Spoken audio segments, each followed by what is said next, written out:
Extinguishing the Fires, Chapter 7, The Fire of Sorrow. As it is a part of our human nature, we all must face sorrow at one time or another. It is only a person who has reached the third stage of enlightenment that can completely and forever eliminate sorrow from life. Those who practice tranquility meditation and gain absorption, trance, to the extent that they are reborn in the Brahma world, will experience no sorrow at all during the course of that life. Unfortunately, the vast majority of sentient beings are ordinary and thereby subject to being burned by the fire of sorrow. Those with strong, steady minds, positive thoughts, wise attention, and regular engagement in a meditation practice can certainly reduce their sorrow. In contrast, younger people without suitable mental development tend to worry a great deal about all manner of daily concerns, from dressing well, eating their favorite foods, and of course, finding ways to have fun and prevent boredom. Teenagers and those in their early 20s also worry about schoolwork, homework, and examinations. Above and beyond the constant worry over whether or not exams will be passed, there is the concern as to whether one's scores will be high enough to get accepted into a desired university. Then, of course, is the effort, work, worry, and concern over the application process and the ins and outs of acceptance or decline. There follows concern over whether one can afford the university's tuition, books, housing, and other financial aspects. This involves consideration as to the parents' means of livelihood and whether they can offer suitable support. Thinking, imagining, planning, and strategizing overcomes the mind and we burn. 49 Venerable Ajahn Chaya. That's not the only scenario where we get burned. Youngsters find themselves burned a lot by the fire of sorrow once they enter into the pursuit of a lover. As they try to find the perfect lover, they might jump from lover to lover, always considering that perhaps a new one will be better than the old one. As we indulge in this process, the fire of sorrow burns us over and over. Even if two nice people meet and eventually marry, we often overlove, which gives rise to worry, jealousy, and various other forms of insecurity. We may worry endlessly about the imagined infidelity of our spouse. Let's say a couple decides to have a child. The worries then double. Parents find themselves burdened by worries over their child's health, welfare, education, and so on. It's endless. Even if the kid is good, the parents will constantly worry over the possible bad influence of his or her friends. The fire of sorrow burns on and on. Imagine, then, if the kid is bad. A troubled son or daughter causes untold amounts of grief and anxiety for the parents. Drug addiction, violence, involvement in gangs, and various criminal behaviors become living nightmares for parents. And, of course, the parents often spend ridiculous amounts of money trying to assist their failing child through their struggles. On top of all that, they feel not only sadness but also shame and embarrassment. As we arrive at middle age, we find ourselves fully responsible for the welfare and care of our families. This may be coupled with concerns over the stability and longevity of our career. Throughout this phase of life, we continue to worry constantly about our children, whether they're heeding our advice in life, and of course, there are early signs of our health beginning to decline. 50. Extinguishing the fires. Indeed, as we get older, our health begins to deteriorate. What was once a healthy body suddenly seems overrun by various ailments, aches, and pains. We begin to worry tremendously about our health, and of course the health of our spouse as well. Even as we near the end of our life, unstoppably approaching the grave, we worry also about the futures of our family members, our friends, and even our physical assets. All of these experiences are the fire of sorrow burning us. If we have no right understanding, no Dhamma, in our heart, this fire will burn us right up to the last breath. How do we extinguish the fire of sorrow? People who worry excessively about family and other near and dear ones can attribute the cause to attachment. As such, in order to reduce the burning caused by the fire of sorrow, we need to reduce attachment. If we wish to remove it completely, it is essential that we practice meditation. We should strive to the best of our abilities. There's no need to worry about that which hasn't happened yet. Nothing is predictable anyway. And despite our worries, the outcome is often different from what we'd predicted. That being the case, why do we cause ourselves to suffer so much on the front end? Things we expect to go horribly wrong sometimes end up being amazing and incredible, right? It's for this reason that I encourage you to do your best to let go of worry. Don't waste this precious time with worry. Rather than worry, try your best to use this present moment well. Expend physical and mental energy toward 51 Venerable Ajahn Chaya, using your abilities, free time, and resources to be of benefit to the world. When you do so, there's nothing standing between you and eventual success. When outcomes don't turn out to your satisfaction, it's helpful to consider the natural law, that is, cause and effect. There is nothing in this world that is stable, permanent, or controllable. Don't let the fire of sorrow burn you. As if it's not enough that we worry about ourselves, those with children have to worry about them too, right? Fortunately, if they have good karma, they have good parents. As such, they have opportunities to become educated and succeed in life. With education, training, and experience, our children are well positioned to manage life well. Yet why do parents worry regardless? Parents should take appropriate steps to prevent the fire of sorrow from burning them freely and wildly. There's no need for us to worry about our life partners either. All we need to do is take appropriate steps to enhance the quality of our life.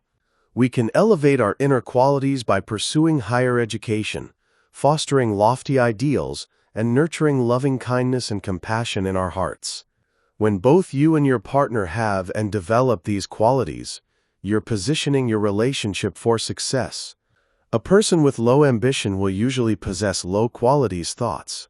Minimal effort to improve the quality of one's life usually leads to finding a partner with the same approach to life. Whenever you encounter unexpected situations in life, try to remain calm. Take adversity as a lesson in needing to make choices that are conducive to peacefulness and tranquility. With wise attention, the fire of sorrow will cease and disappear. 52. Extinguishing the fires. What about the fire that burns us when we experience loss? We generally feel this fire of sorrow whenever we lose something or someone precious to us. Can we feel the terrible burning of the fire of sorrow when we lose a family member, a close friend, or any other near and dear one? This is especially painful if that dear person lacked Dhamma or right understanding. This doesn't only apply to losing people, right? We feel horrible pain and sadness when we lose the things that we cherished and worked so long and hard to collect. We can lose our property through the power of Mother Nature, or through the acts of enemies, right? We can perhaps relate to our property being ripped from our possession by dictatorial governments, thieves, or perhaps by fires, hurricanes, floods, or earthquakes. Even if we haven't experienced it, we can likely imagine how others who have feel about it. Even those with the good fortune to avoid such calamities and find themselves with longevity in a high-ranking career position with good pay may one day lose their job for one reason or another. What happens when they do? The fire of sorrow burns them terribly. How about those people who have minimal sorrow themselves but have children, going down a destructive path in life? The parents find the money and property they worked so hard to secure being drained away by their addict or jail-prone son or daughter. The suffering that the parents experience must be unthinkable. What about when a generally healthy person finds himself with a troubling diagnosis? Imagine the feeling in the person's heart if provided a terminal diagnosis. If the person fails to accept the natural order of things, the fire of sorrow is sure to blaze. An ordinary person given a terminal diagnosis feels horrible sorrow at the thought of 53 Venerable Ajahn Chaya being separated from his dear and beloved people and properties. To avoid being burned by the fire of sorrow, what we badly need is an understanding of the natural law. What does that mean here? It means that no one can avoid death. No one. And it doesn't only mean that. Greedy individuals in search of temporary pleasure and happiness who shortcut their way to riches through killing, stealing, destroying the property of others, committing adultery or other forms of sexual misconduct, or by lying are violating the universal law through bad moral conduct.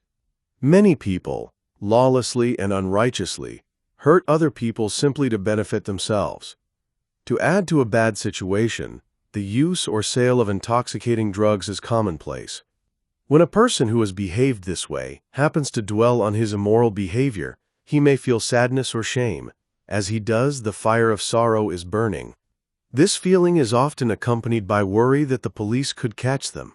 The shame and fear connected to their guilty conscience thrusts them to the fringes of society.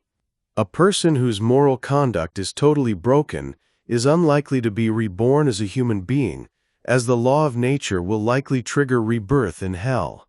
Can you see how the fire of sorrow can burn us in this life, and that the fire of hell can burn us in the next life too? Oh my goodness, not good. Furthermore, in this modern age, there are those proud folks of limited knowledge who don't think that their actions have consequences. They often put materialism ahead of religion, failing to see consequences to actions, harboring no belief in future lives, in realms like heaven or hell based upon cause and effect, and ignoring the importance of having kindness toward and gratitude 54, extinguishing the fires for one's parents. With these sorts of wrong views, they make unskillful choices in life. These unskillful choices, in turn, cause the fire of sorrow to burn. This happens whether they believe in the natural law or not. How can we live without worry? Having spoken about so many different ways in which we might feel the burn of the fire of sorrow, it's time to talk about the essential art of preparing and practicing to prevent and avoid the fire of sorrow from arising. This is a critical life skill that we should work hard to develop. When we happen to lose someone who is near and dear to our heart, we should have proper attention. A person who practices meditation and understands the natural law of impermanence and uncontrollability will find no sorrow arising in his heart. It is a matter of universal law that anyone who is born must eventually die. It doesn't matter who it is, a universal monarch, a Buddha, a silent Buddha, a high saint, or our grandparents. They all must die. Sooner or later, we shall follow the same path. It's unavoidable. Every being is subject to death. We gain nothing by allowing the fire of sorrow to burn on and on. We not only lose our loved ones and beloved things, but we also lose our energy dealing with all of this sorrow. Can you see the two kinds of suffering there? All conditioned things, animate and inanimate, are subject to change. There is nothing that is under our control. As we clearly see the truth of nature, and undoubtedly believe and accept these two kinds of reality, we will experience no worry at all as our or another's death approaches. 55 Venerable Ajahn Chaya. On the other hand, when we get lost in sorrow over the loss of our property or precious ones, nothing good results. Don't live with sorrow. It is unwholesome and unskillful consciousness. Instead, love yourself. Everything exists because of a cause. If we lose our belongings, learn to see it as the result of some cause in the past. If we can begin to see causes in the present, we can learn to recognize them as lessons about results in the future. In other words, see benefit in loss. We can learn from our mistakes, and then try to maintain proper conduct so that we can protect ourselves and prevent loss moving forward. There's no need to worry about loss. You may find it helpful to consider that the loss of your belongings may be the result of your misconduct in a previous life.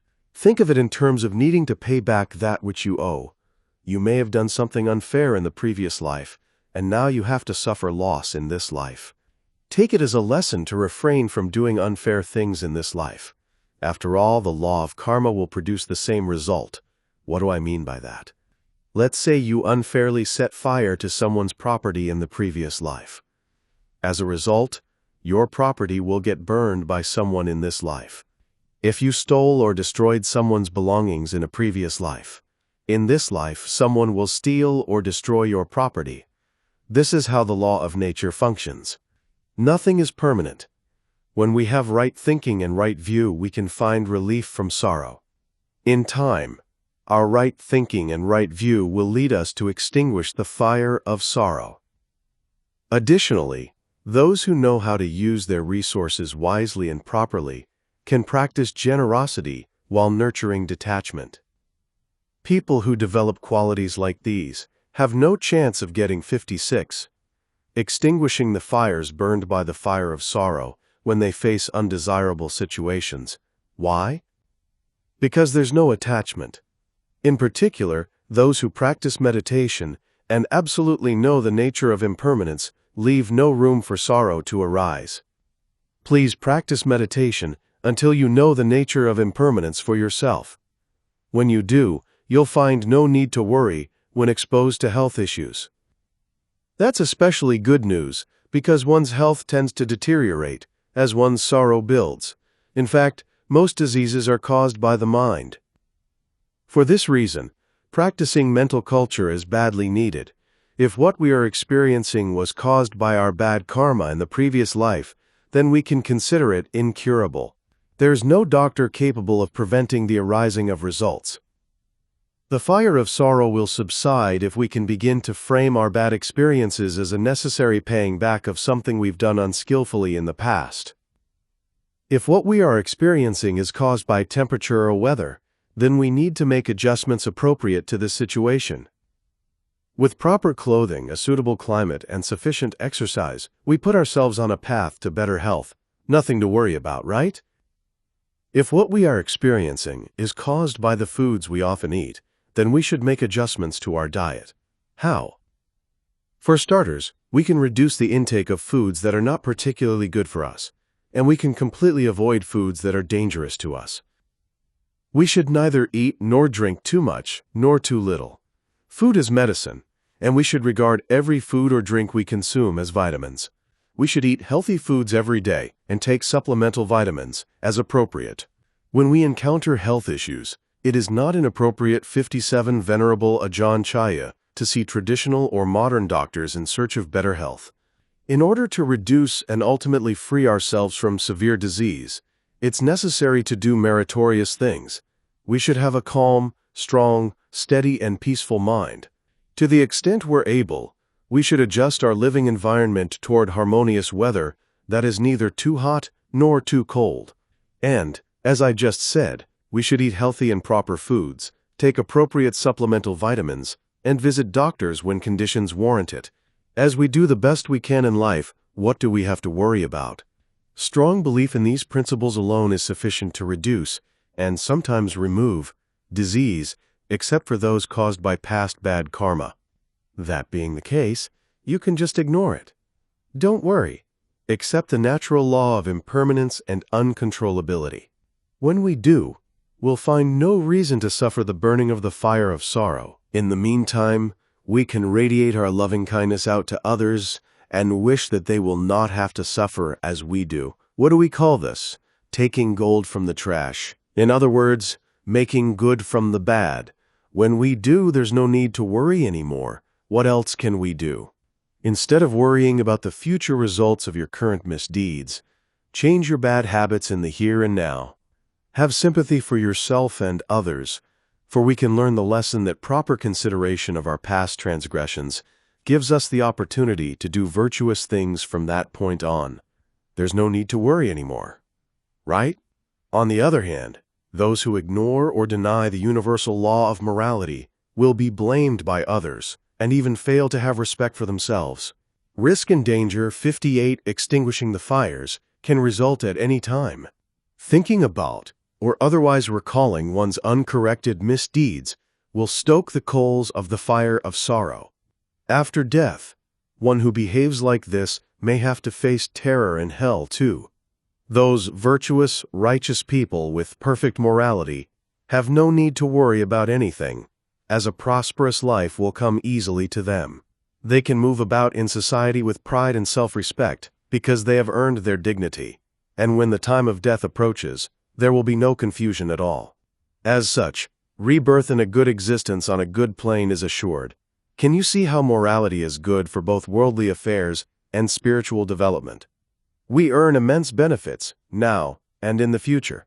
When we feel a wholesome sense of pride, Because of our goodness, tranquility, joy, and happiness will arise. When we have physical and mental pleasure, peace of mind, concentration will follow.